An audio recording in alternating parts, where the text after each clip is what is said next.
ꯃꯃꯥꯡꯒꯤ ꯑꯩꯈꯣꯏꯒꯤ mindfulness practice ꯚꯤꯗꯤꯑꯣꯗ ꯑꯩꯅ ꯃꯦꯟꯁꯟ ꯇꯧꯈꯤꯕꯗ ꯑꯩꯈꯣꯏꯒꯤ happiness questꯇ ꯑꯩꯈꯣꯏ happiness ꯊꯤꯕꯗ unhappiness ꯊꯦꯡꯅꯩ ꯑꯩꯈꯣꯏꯒꯤ quest for happiness ꯁꯤ unhappiness ꯀꯤ source ꯑꯣꯏꯕ ꯌꯥꯏ ꯀꯔꯤꯒꯨꯝꯕ ꯀꯥꯟꯗ ꯑꯗꯨꯃꯥꯏꯅ ꯈꯔ ꯃꯦꯟꯁꯟ ꯇꯧꯈꯤ ꯈꯔ ꯍꯦꯟꯅ ꯗꯤꯞꯂꯤ ꯑꯗꯨꯝ ꯌꯦꯡꯃꯤꯟꯅꯁꯤ happiness ꯀꯤ ꯃꯇꯥꯡꯗ research paper ꯃꯌꯥꯝ ꯑꯃ ꯂꯩ ꯁꯣꯅꯤꯌꯥ ꯏꯕꯣꯃꯤꯁꯀꯤ ꯍꯥꯏꯅ ꯍꯥꯔꯕꯔꯠꯀꯤ ꯔꯤꯁꯔꯆ ꯑꯃ ꯂꯩ ꯃꯈꯣꯏꯒꯤ ꯔꯤꯁꯔꯆꯀꯤ ꯐꯥꯏꯟꯗꯤꯡꯗ ꯊꯦꯡꯅꯔꯤꯁꯦ ꯑꯩꯈꯣꯏꯅ ꯄꯨꯟꯁꯤꯗ ꯐꯪꯗꯕ happiness our level of well being ꯁꯤ ꯑꯩꯈꯣꯏꯒꯤ ꯁꯦꯠ ꯄꯣꯏꯟ ꯑꯃ ꯂꯩꯖꯩ ꯍꯥꯏꯕꯗꯤ ꯐꯤꯛꯁ ꯑꯣꯏꯕ ꯄꯣꯏꯟ ꯑꯃꯈꯛ ꯑꯩꯈꯣꯏꯅ ꯄꯨꯟꯁꯤꯗ ꯀꯌꯥꯝ ꯍꯦꯄꯤ ꯑꯣꯏꯒꯅꯤ ꯍꯥꯏꯕꯁꯤ ꯂꯦꯡꯗꯕ ꯄꯣꯏꯟ ꯑꯃꯈꯛ ꯂꯩꯖꯩ ꯂꯦꯚꯦꯜ ꯑꯃꯈꯛ ꯁꯤꯁꯦ ꯑꯩꯈꯣꯏꯒꯤ ꯑꯦꯟꯚꯥꯏꯔꯟꯃꯦꯟ ꯅꯠꯇ꯭ꯔꯒ ꯖꯦꯅꯦꯇꯤꯛꯁ ꯑꯗꯩ ꯑꯩꯈꯣꯏꯁꯦ ꯀꯃꯥꯏꯅ ꯌꯣꯛꯂꯛꯀꯦ ꯑꯩꯈꯣꯏꯒꯤ ꯕꯥꯏꯑꯣꯂꯣꯖꯤꯀꯦꯜ ꯃꯦꯀꯞ ꯁꯤꯒꯨꯝꯕꯁꯤꯡꯁꯤꯅ ꯂꯦꯞꯄꯦ ꯑꯗꯨꯅ ꯑꯩꯈꯣꯏꯒꯤ 50% of our happiness ꯁꯤꯁꯤꯅ determine ꯇꯧꯋꯦ ꯑꯗꯨꯅ ꯑꯩꯈꯣꯏ ꯑꯗꯨꯝ ꯈꯪꯒꯅꯤ ꯃꯤ ꯃꯌꯥꯝ ꯄꯨꯜꯂꯛꯄ ꯀꯥꯟꯗ ꯑꯩꯈꯣꯏꯒꯤ ꯃꯔꯛꯇ ꯈꯔ ꯍꯦꯟꯅ pessimistic ꯑꯣꯏꯕ ꯃꯤ ꯌꯥꯎꯏ ꯑꯗꯩ ꯈꯔꯅ ꯍꯦꯟꯅ perky ꯑꯣꯏꯕ ꯃꯤ ꯌꯥꯎꯏ ꯑꯗꯨꯒ ꯑꯩꯈꯣꯏ ꯃꯔꯛꯇ ꯂꯩꯕ ꯃꯌꯥꯝ ꯑꯃꯁꯨ ꯌꯥꯎꯏ ꯁꯣ ꯑꯗꯨꯝ ꯑꯩꯈꯣꯏ ꯂꯣꯏꯅꯃꯛꯀꯤ different set points ꯂꯩꯖꯩ ꯑꯣꯀꯦ ꯑꯗꯨꯒ ꯁꯨꯝ ꯌꯦꯡꯉꯁꯤ ꯑꯩꯈꯣꯏꯒꯤ ꯂꯥꯏꯐꯇ if something really good happens ꯑꯩꯈꯣꯏ ꯍꯔꯥꯎꯋꯦ ꯅꯨꯡꯉꯥꯏ ꯑꯩꯈꯣꯏ perky ꯑꯣꯏ we feel good ꯑꯗꯨꯒ then what happens ꯑꯩꯈꯣই ꯑꯗꯨꯝ ꯍꯥꯟꯅꯒꯤ set point ꯑꯃꯨꯛꯀ ꯍꯜꯂꯛꯑꯦ then ꯑꯩꯈꯣꯏ ꯂꯥꯏꯐꯇ terrible things ꯊꯣꯛꯄ ꯀꯥꯟꯗ ꯑꯩ ꯈꯔ sad ꯑꯣꯏꯔꯅꯤ then ꯑꯃꯨꯛꯀꯁꯨ ꯑꯩꯒꯤ set point ꯑꯃꯨꯛꯀ ꯑꯃꯨꯛ ꯍꯜꯂꯛꯑꯅꯤ ꯑꯗꯨꯅ ꯑꯩꯒꯤ ups and downs ꯂꯩꯒꯅꯤ ꯂꯥꯏꯐꯇ ꯑꯩꯈꯣꯏꯒꯤ basic level of happiness ꯍꯥꯏꯕꯗꯤ ꯉꯁꯥꯏꯒꯤ set point ꯑꯗꯨꯝ ꯍꯜꯂꯛꯑꯦ ꯑꯩꯈꯣꯏꯁꯦ ꯑꯗꯨꯗꯣ ꯑꯩꯈꯣꯏꯒꯤ set point ꯍꯥꯏꯕꯗꯤ ꯑꯩꯈꯣꯏꯒꯤ environment ꯑꯗꯒꯤ ꯑꯩꯁꯦ ꯀꯃꯥꯏꯅ ꯔꯦꯁ ꯇꯧꯔꯛꯈꯤꯒꯦ ꯑꯩꯒꯤ ꯖꯦꯅꯦꯇꯤꯛꯁ ꯁꯤ ꯃꯌꯥꯝꯁꯤꯡꯁꯤꯅ ꯂꯦꯞꯇꯣꯏꯅꯤ ꯁꯤꯅ ꯑꯃꯨꯛ ꯁꯣ ꯑꯗꯨꯗ 50% ꯑꯃ ꯂꯩꯈ꯭ꯔꯦ ꯑꯩꯈꯣꯏꯒꯤ ꯍꯦꯄꯤꯅꯦꯁꯀꯤ ꯁꯣꯔꯁꯁꯦ ꯑꯗꯨꯒ another 50% ꯑꯃ ꯂꯩꯔꯤ ꯁꯣ ꯂꯦꯝꯍꯧꯔꯤꯕ 50% ꯀꯗꯥꯏꯗ ꯂꯥꯛꯀꯅꯤ ꯑꯗꯨꯅ much of our time ꯑꯩꯈꯣꯏꯁꯦ ꯑꯩꯈꯣꯏ ꯍꯦꯄꯤꯅꯦꯁꯁꯦ ꯀꯔꯤꯗꯤ ꯊꯤꯒꯦ ꯍꯥꯏꯕ ꯃꯇꯝꯗ vacations travel entertainment relationships food ꯑꯩꯈꯣꯏ ꯂꯣꯏꯅꯃꯛꯀꯤ ꯈꯦꯠꯅꯕ ways of looking for happiness ꯂꯩ ꯑꯗꯨꯕꯨ ꯑꯩꯈꯣꯏ we spend a lot of time looking or seeking for happiness ꯁꯤꯒꯨꯝꯕ circumstance ꯇꯒꯤ ꯍꯥꯏꯇꯥꯔꯦ ꯈꯨꯗꯝ ꯑꯣꯏꯅ ꯁꯤꯒꯤ ꯖꯣꯕꯁꯦ ꯐꯪꯉꯒꯗꯤ ꯌꯥꯝ ꯅꯨꯡꯉꯥꯏꯅꯤ ꯈꯟꯕ ꯁꯤꯒꯤ ꯌꯨꯝꯁꯦ ꯁꯥꯕ ꯉꯝ ꯇꯥꯔꯒꯗꯤ ꯁꯤꯒꯤ ꯀꯥꯔꯁꯦ ꯂꯩꯕ ꯉꯝ ꯇꯥꯔꯒꯗꯤ ꯑꯗꯨꯕꯨ it turns out ꯁꯤꯒꯤ ꯔꯤꯁꯔꯆꯁꯤꯒꯤ ꯃꯇꯨꯡ ꯏꯟꯅꯗꯤ ꯑꯩꯈꯣꯏꯒꯤ circumstances ꯍꯥꯏꯕꯗꯤ external things ꯁꯤꯅ ꯑꯩꯈꯣꯏꯗ provide ꯇꯧꯗꯣꯏꯕ happiness 10% ꯈꯛꯇꯅꯤ so 10% is not nothing but it's only 10% ꯍꯥꯏꯕꯗ and it's fascinating to think that ꯑꯩꯈꯣꯏꯅ ꯑꯩꯈꯣꯏꯒꯤ time and energy ꯃꯌꯥꯝ ꯑꯃ ꯁꯤꯒꯤ external circumstance ꯁꯤꯗ ꯑꯩꯈꯣꯏ invest ꯇꯧꯋꯤ happiness ꯐꯪꯅꯕꯒꯤꯗꯃꯛꯇ ꯑꯗꯨꯕꯨ ꯑꯩꯈꯣꯏꯒꯤ ꯂꯥꯏꯐꯇꯗꯤ it has very small impact ꯑꯩꯈꯣꯏꯒꯤ overall sense of happiness the well being ꯗ ꯃꯥꯒꯤ impacts ꯌꯥꯝ ꯄꯤꯛꯑꯦ ꯑꯗꯒꯤ ꯁꯤꯅ ꯑꯃꯨꯛ ꯑꯩꯈꯣꯏꯒꯤ 40% ꯈꯛꯇ ꯑꯃꯨꯛ ꯉꯥꯏꯔꯦ ꯁꯣ 40% ꯁꯤꯅ ꯑꯃꯨꯛ ꯀꯔꯤ ꯇꯧꯔꯒꯅꯤ ꯁꯤꯗꯗꯤ ꯑꯩꯈꯣꯏꯁꯦ 40% ꯁꯤꯗꯗꯤ ꯑꯩꯈꯣꯏ we have direct impact over ꯉꯁꯥꯏꯒꯤ 50% ꯑꯃ ꯑꯩꯒꯤ set point ꯂꯩꯖꯈ꯭ꯔꯦ ꯑꯗꯩ ꯑꯩꯒꯤ circumstance ꯑꯃ ꯂꯩꯈ꯭ꯔꯦ 10% ꯑꯗꯨꯒ circumstance ꯁꯤꯗꯤ change sometimes ꯑꯩꯈꯣꯏ I have a good day ꯅꯠꯇ꯭ꯔꯒꯅ ꯑꯩꯒꯤ bad day ꯑꯃ ꯂꯩꯕ ꯌꯥꯏ ꯑꯗꯒꯤ ꯑꯩꯅ ꯄꯥꯝꯕ ꯃꯑꯣꯡꯗ things go in my way adagi sometimes they don't adagi I get a job natragana I lose a job getting into a good relationship adagi going through a breakup losing a relationship so mamamle the external circumstances changed overnight so makoisi they all come and go and makoidadi I don't have much influence over these things adubu sida akoina I put a lot of time and energy in this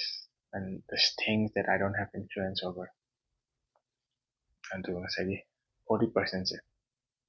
this is intentional activity habadi things that I feel good about intentional activity have kanda doing things that are meaningful to me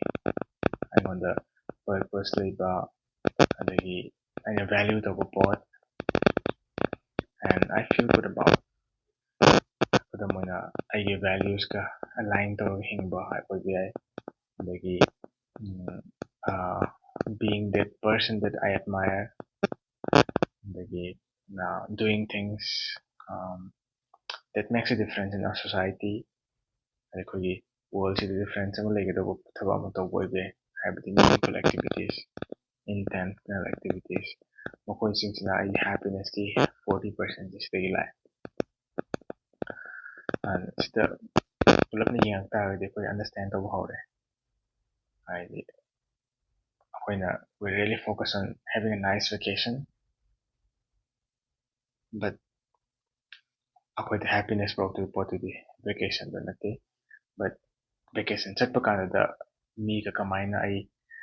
engage ꯇꯧꯒꯦ, ꯀꯅꯥꯒ ꯚꯦꯀꯦꯁꯟꯗꯣ share ꯇꯧꯏ, ꯑꯗꯒꯤ ꯚꯦꯀꯦꯁꯟꯗꯨꯅ ꯑꯩꯉꯣꯟꯗ ꯀꯔꯤ ꯃꯤꯅꯤꯡ and purpose ꯄꯤ, ꯁꯤꯒꯨꯝꯕꯁꯤꯡꯁꯤꯗꯒꯤ ꯁꯤꯒꯨꯝꯕ ꯑꯦꯡꯒꯜꯗꯒꯤ ꯌꯦꯡ ꯇꯥꯔꯒꯗꯤ that's a whole different lens through which I can engage with the world, and outer circumstances adagi how things turn out sise aingondadi not nearly as important aigi overall well-being, the happiness the aduga how I engage with events adagi people,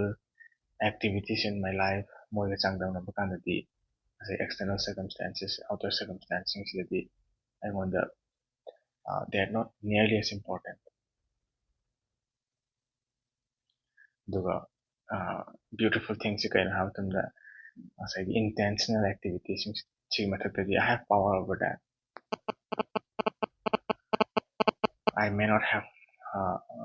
power over how things will turn out, aduga hayeng kay awarkani khangamde akhoi government ka kairisin, adagi petrol prices hengalaisin, pochai mamal, adagi ising ichau la akhoi yum thumkiba yawi, asumbasingsidi I have no control over that. Adubu what I actually do have power over haiba potsidi aigi punsida thoktuba events, adagi aigi punsida leiba mising, aigi motivation, adagi aina world sida puraktuba engagement, sumbastingsidi I have power over that, and that's 40%. Sida yam magical oiba pot ama lei, intentional activity matengna doing things I feel good about, aigi aingondda things that make me feel good habitugi mahutta intentional activities singda okay engage tawba kanda doing things I have so much power over how I feel, happiness ki aingondda phawdiba nungaiba well-being sida aingondda I have lots of influence over that. Akhoi dum khenabase khangse doing things that make me feel good haiba amga, adagi doing things that I feel good about haiba amu sikuda moina koi yamna hauba chaklen ama chaba phangbe yai phangkitaba yai, adagi makoise koina doing things that make me feel good haisida chandoi, aingondda life the real difference ama legedaba pot, lasting impact legedaba pot, aduga aigi well-being, aigi how I feel about myself, high watching sida aina tawriba thabaksinduda mindful oiragadi, then I have control over these things. So aina focus tawba yaba potse this 40% in it. There is science behind this also, neuroscience to be precise. ꯑꯩꯒꯤ ꯂꯥꯏꯐꯁꯦ ꯀꯃꯥꯏꯅ ꯍꯤꯡꯒꯦ, ꯑꯗꯒꯤ ꯑꯩꯅ ꯀꯔꯤ ꯀꯔꯤ ꯊꯕꯛ frequently ꯇꯧꯏ ꯇꯣꯏꯅ ꯇꯧꯏ ꯍꯥꯏꯕꯁꯤꯡꯁꯤꯒꯤ ꯃꯇꯨꯡ ꯏꯟꯅ ꯑꯩꯒꯤ ꯕ꯭ꯔꯦꯟꯗ neural pathways ꯃꯌꯥꯝ ꯑꯃ build ꯇꯧꯕ ꯉꯝꯃꯤ, establish ꯇꯧꯕ ꯉꯝꯃꯤ, neural pathways ꯑꯅꯧꯕ create ꯇꯧꯕ ꯌꯥꯏ, ꯑꯩꯒꯤ ꯕ꯭ꯔꯦꯟꯗ ꯌꯥꯎꯔꯤꯕ ꯅ꯭ꯌꯨꯔꯣꯟꯁ ꯃꯌꯥꯝꯁꯤꯡꯁꯤ ꯑꯅꯧꯕ ꯀꯅꯦꯛꯁꯟꯁ ꯑꯗꯨꯝ ꯐꯣꯝ ꯇꯧꯕ ꯉꯝꯃꯤ ꯅ꯭ꯌꯨꯔꯜ ꯄ꯭ꯂꯥꯁꯇꯤꯁꯤꯇꯤꯒ ꯍꯥꯏꯔ ꯈꯪꯅꯩ ꯑꯗꯨꯅ ꯁꯤꯁꯤꯡꯁꯤꯅ ꯑꯩꯒꯤ ꯁꯦꯠ ꯄꯣꯏꯟꯠꯐꯥꯎ ꯆꯦꯟꯖ ꯇꯧꯕ ꯌꯥꯏ ꯉꯁꯥꯏꯒꯤ ꯑꯩꯈꯣꯏꯒꯤ ꯑꯞꯕ꯭ꯔꯤꯡꯒꯤꯡ ꯑꯩꯒꯤ ꯑꯦꯟꯚꯥꯏꯔꯣꯟꯃꯦꯟꯇꯦꯜ ꯐꯦꯛꯇꯔꯁꯤꯡꯁꯤꯅ ꯗꯤꯇꯔꯃꯥꯏꯟ ꯇꯧꯕ ꯑꯩꯒꯤ ꯁꯦꯠ ꯄꯣꯏꯟꯠ ꯑꯗꯨ ꯐꯥꯎꯕ ꯏꯟꯐ꯭ꯂꯨꯌꯦꯟꯁ ꯇꯧꯕ ꯌꯥꯏ ꯕꯥꯏ doing this intentional activity. So 40% has so much power if we just focus on that, if we engage on that mindfully.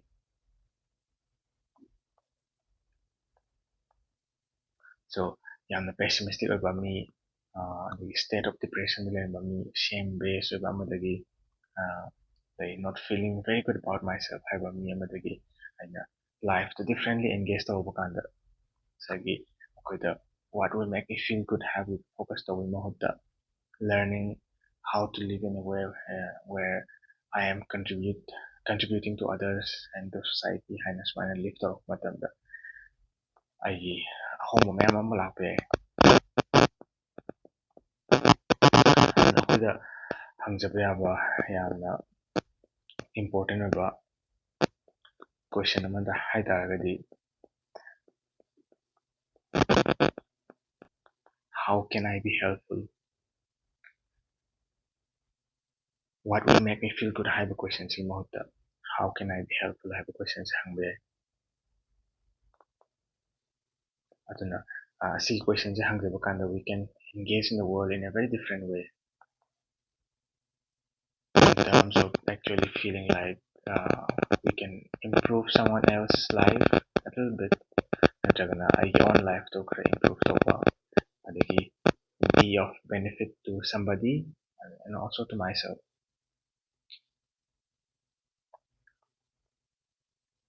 And when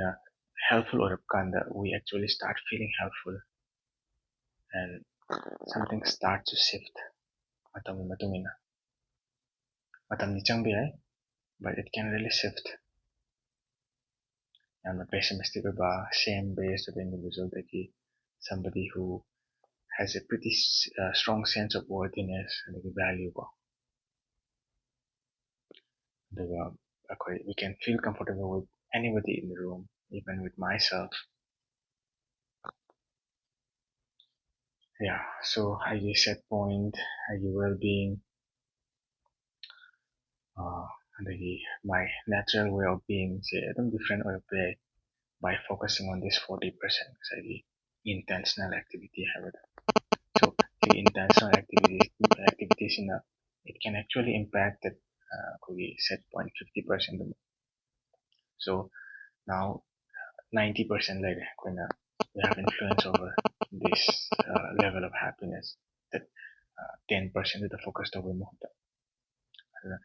She understand that was something important one. Trying to have the right job, natragana house, relationships, all these things in a tanava, the in a pangno honavada, matam, also energy I'm invested with watching Sitagi shift of propaganda can actually provide me happiness, the lasting, genuine happiness. I think say 10% to the in fact they do make a little difference and not much have it assuming things.